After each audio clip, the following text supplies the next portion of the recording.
இது அவங்களோட ஜாதகம். மிதுன லக்னம் அண்ட் கும்ப ராசி, நட்சத்திரம் சதயம் 3ஆம் பாதம். இப்ப நடந்துட்டு இருக்கிற தசை புதன் தசை தான் போகுது. புதன் தசையில் ராகுவோட புத்தி ரன் ஆகிட்டு இருக்கேன். 2026 டிசம்பர், இன்னும் சாலிடா 1.5 வருடங்களுக்கு மேல இருக்குது. சோ இன்னைய காலகட்டம் இந்த ராகு புத்தி என்ன பண்ணும் அப்படின்னா, இங்க சந்திரன் தேய்பிரை இருந்தாலும் குரு அங்க உட்கார்ந்து நிக்குது. 23, சந்திரன் 15, ராகு செவ்வாய்.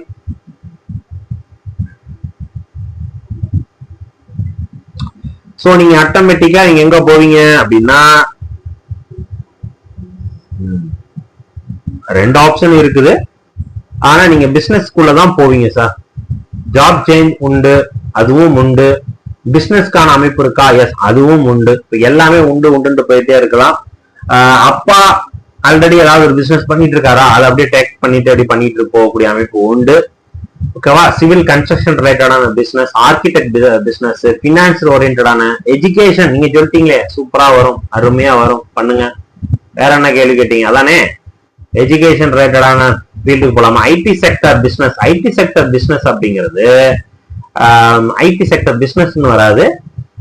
ஐடி செக்டர்ஸ்ல ஜாப் சேஞ்ச். நீங்க ஜாப் சேஞ்ச் பண்ணீங்கன்னா ஐடி இதுல மாறும். பிசினஸ்னு பாத்தீங்கன்னா ஐடி ஃபீல்டுக்கு வராது. இதுதான் இந்த எஜுகேஷன் ரிலேட்டடான ஃபீல்டுக்கு போவீங்க, கன்ஃபார்ம் பண்ணுவீங்க. சரியா? ஆனா இது எனக்கு இதுல எது சார் பெஸ்டா வருது அப்படின்னா, ராகு தான் அதிபலமான கிரகம். சோ கோச்சாரத்துல ராகு கும்பராசிக்குள்ள உள்ள வரும்பொழுது, இப்ப இந்த ஜாதகத்தில் கும்பராசிக்குள்ள வரக்கூடிய ராகு தான் இந்த பிசினஸ் பண்ண வைக்கிறார். 6ஆம் இடத்துல இருக்கக்கூடிய ராகு இது கிடையாது. 6ஆம் இடத்துல இருக்கக்கூடிய ராகு இந்த பிசினஸ் பண்ற வைக்காது. இந்த எண்ணம் ஏன் வருது? இவர் ஜாதகத்துல 6ல் ராகு பார்த்தீங்கன்னா ஜாப் சேஞ்ச் தானே பண்ணணும். ஜாப் சேஞ்சுங்கிற வார்த்தை மட்டும் தானே இவர் பேசணும். ஏன் பிசினஸ் பண்ணலாமாங்கிற கேள்வி வராது. இதுக்கு காரணம் கோச்சாரத்துல ராகு இப்ப கும்பராசிக்குள்ள வரார். கும்பராசியில என்னென்ன கிரகம் உட்கார்ந்துருக்கு? 10ஆம் பாவகத்துக்கு குரு உட்கார்ந்துருக்காரு. அப்ப அந்த குரு தான் இதை பேச வைக்கிறாரு. ஓகே, சோ அதனால அந்த அமைப்பு தான் காட்டுது. பிசினஸ் ரிலேட்டடான போனீங்கன்னா ஐடி சரி எஜுகேஷன் செக்டர்ஸ்க்கு போலாம். ஜாப் சேஞ்ச் அப்படிங்கும் பொழுது ஐடி ஃபீல்டுக்கு போலாம். ஐடி ஃபீல்ட நீங்க பிசினஸா எடுத்துக்க வேண்டாம். ஓகேங்களா? நான் சொல்றது கிளியரா இருக்கும். நீங்க நன்றி.